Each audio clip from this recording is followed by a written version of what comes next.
Thank you for joining me for another Quick Hits conversation. I'm Dr. Robyn. I'm a concierge high-performance psychologist providing luxury-level support to executives, entrepreneurs, celebrities, and athletes.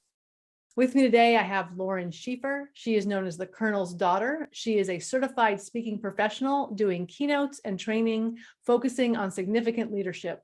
I have Rick Alcantara. He does public relations, digital marketing, and crisis communications at Rick Alcantara Consulting. And I have Kevin Wash. He's a coach, mentor, author, trainer, and speaker, running a consultancy business specializing in sales for international property development. The question I have for you, what do you do if the kindest thing to do is lie? You tell the truth. I firmly believe that any falsehood undercuts your credibility. It undercuts your integrity. It puts even if it's a microscopic tear in the trust fabric that can never be built again. Sometimes the truth is hard. Doesn't mean it has to be told with harshness, but always tell the truth. Okay, strong answer. It's my firm belief.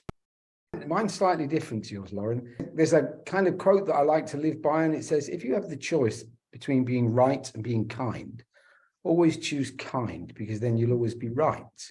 On the proviso that there are no repercussions to anybody else by me manipulating the truth, I personally, if kindness was the best thing to do would be to lie, I would lie. That's why this conversation's hard. And I look at it from a business perspective. We always advise our clients to always tell the truth in every situation, because eventually, if you are lying, somebody's going to find out, and it's going to destroy your brand. It can ruin your reputation. It could crater your stock price, and could also wind up in litigation or legal action. So why bother? Why go down that path if you don't need to?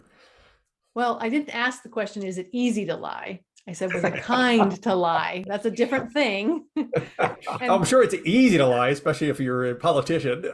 And in that case, I agree with you and Lauren, Rick, that for business reasons and professional reasons, lying for lying's sake, not a good idea, even if it's easy. But Kevin, I also see your side that especially in personal relationships, there's sometimes where telling the truth doesn't matter and it's going to hurt them. I think there's two sides. There's definitely a personal side, but I think if there's a business side, for example, if there's a salesperson that's failing to perform, potentially they could lose their job and get fired, which could impact their family, their livelihood. If they see one more client, they don't make a sale, that's the end of them. So I would have no problem saying it was my fault. The reason they didn't make the sale was because of me. I will take responsibility for that. To try to give that person more time to turn that situation around. Even if it didn't have anything to do with me, I'm just trying to give that person another opportunity. So technically I'm lying, but is there any downside to it? Potentially.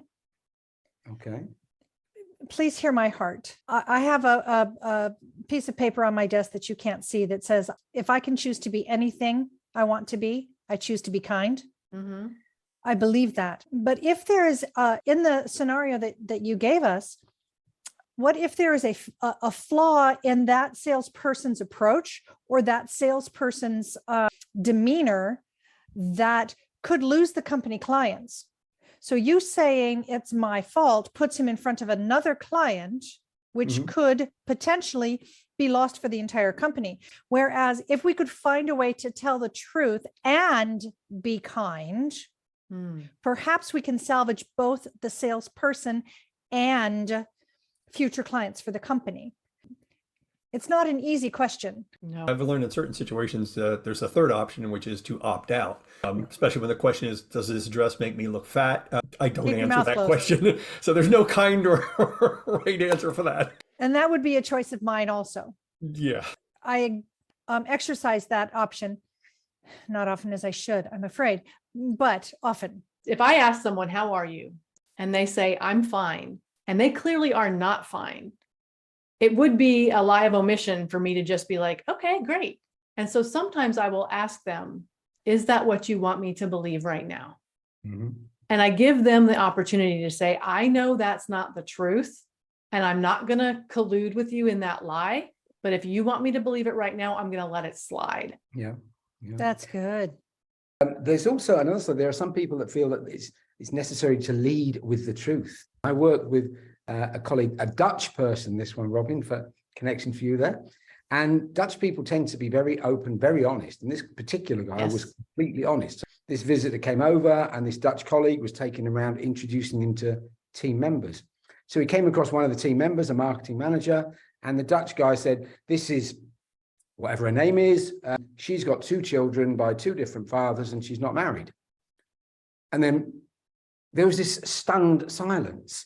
And nobody really knew what to do. And they kind of moved on with it. And I took him to one side after and said, why did you feel the need to do that? And he said, well, you know me, I need to be honest. I said, was that honest or was that hurtful? Was it necessary? Was it So relevant? That's not honesty, is it? In that case, why did he feel like it was some kind of omission to not tell her personal life? That's not an omission. That's keeping private things private. That's different. Yeah, absolutely. Yeah.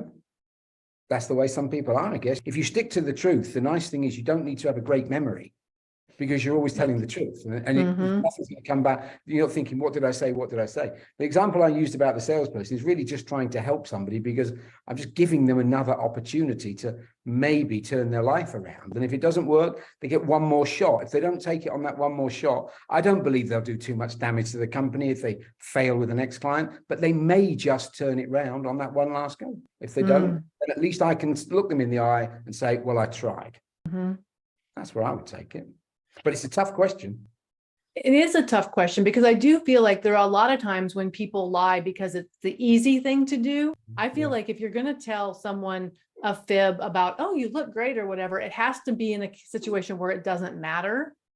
Because if it matters, like if I've got spinach in my teeth, y'all better tell me. Don't let me do a whole quick hits with stuff in my teeth, even if it's hard. I am going to stand by my always tell the truth, but sometimes just keeping our mouth closed is the kindest thing to do. Yeah, especially if somebody is trying to put you into the box that they're in, or for example, they might say, well, so-and-so is an idiot, don't you think so? And then you're like, well, if you agree that you don't know the relationship between the person who just asked you the question and the one they're asking you about, they could be baiting you into that situation.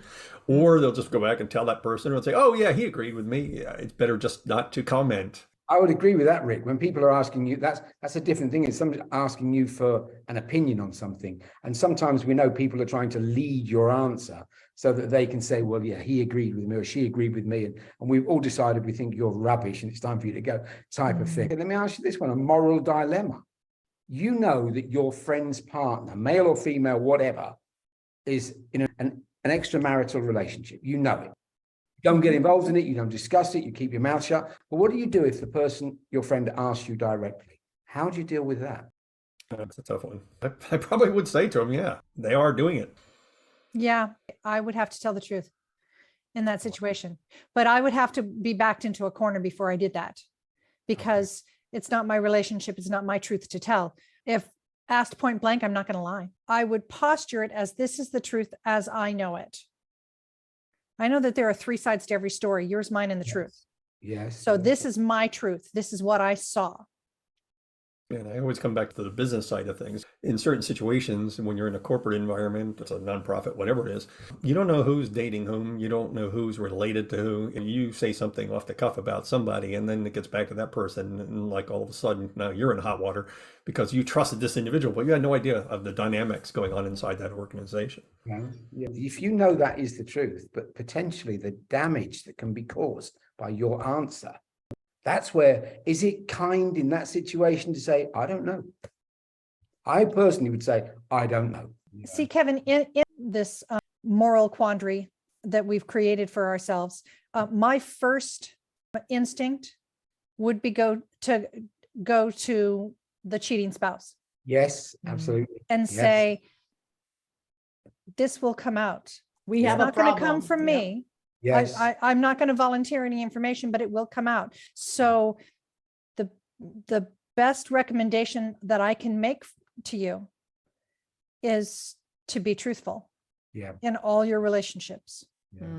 I would agree with that, Lauren, 100% with that approach, because I think you then allow yourself the ability to say, if I am asked directly, I will say yes. So you need to deal with this, so I'm not asked directly. And I think that's a very good way to position it. Well, I cannot lie. This is the end of our conversation. We've run out of time. So thank you so much for having it with me. I knew it would be difficult, and I look forward to speaking to each of you again really soon.